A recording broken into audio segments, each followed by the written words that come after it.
Most predictions again see Golden State and Cleveland standing above their challengers for a fourth straight season, a pattern of dominance that even has Michael Jordan fearing a league where 28 teams are garbage. The NBA commissioner isn't worried.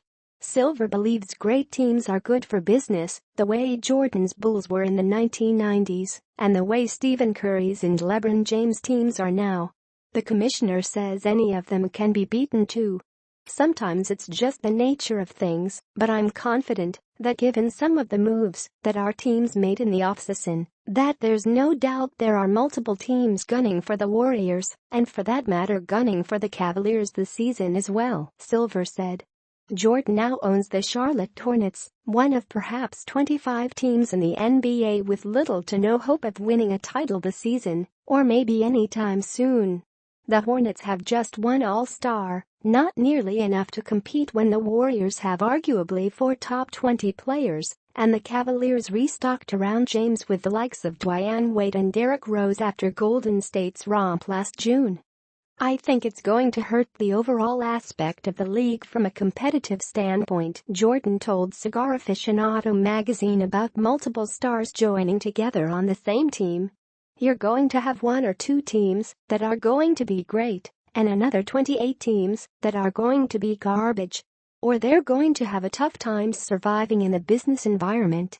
Silver understands the comments, given Jordan's competitiveness, and acknowledges that at the end of the day we sell competition and we want to have as many competitive teams as possible, but sometimes it just happens that again, combinations of certain players come together. They're well coached like those Bulls teams were in the 90s. He's obviously frustrated that his team isn't being talked about as a potential champion this season, and I think it's just that. He'd love to win and he's frustrated, Silver said.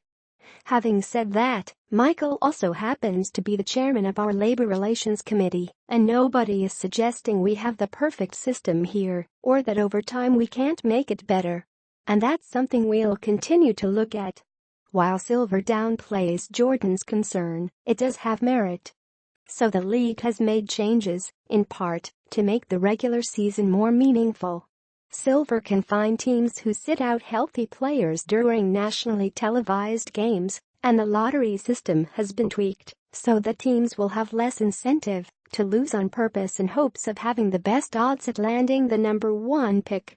Silver is interested in doing more. He likes how international soccer teams can play in multiple leagues or tournaments, giving them more avenues to a championship. He sees that as a potential mid-season opportunity teams and their fans could embrace, knowing they wouldn't be playing for the big prize in June, though it would require changes to the regular season schedule and All-Star break. We like the way things are, and it doesn't go just to a long regular season, but there is that notion that there should potentially be other things that teams are playing for, rather than 29 teams being disappointed at the end of every season, Silver said. He was encouraged by the teams willing to take their shot at the Warriors this summer, from Houston acquiring Chris Paul to Oklahoma City trading for Paul George and Carmelo Anthony. Boston took Kyrie Irving away from Cleveland for its chase of the Cavaliers. But there is a sense that none of those moves puts any of the teams on the same level as the Warriors. The only thing that can derail them is an injury, and to me if one Warrior goes down I still think they're the favorites, Hall of Famer and TNT analyst Reggie Miller said. If two go down then I think it's a lot closer, those two being Steph and/or Kevin Durant. But injuries aside, if they stay healthy I hate to say it, it's not even close. Even coach Mike D'Antoni, whose Rockets will play the Warriors on Tuesday night after Silver gives Golden State its championship rings, doesn't rate his team with the champs. They're clearly ahead of the pack. It's going to take us to get up there, D'Antoni said. It's not like you will ever be a favorite for a long time over those guys, unless they either slip or we come up a notch or two. Silver believes the Warriors' dominance is something to admire, not dread. He headed up NBA entertainment during Jordan's run of 6 championships, when overseas broadcast partners demanded as many Bulls games as possible. The worldwide interest is even higher now, with last season's ratings soaring even despite fewer postseason games than usual, thanks to the Warriors winning all but one of their series in a sweep. The Golden State Warriors have set an incredibly high bar, and it's the best basketball that I think we've ever witnessed in the history of the NBA in terms of the aesthetic beauty of the game, style of the game, and it will take other teams time to catch up, Silver said. There's no doubt about it.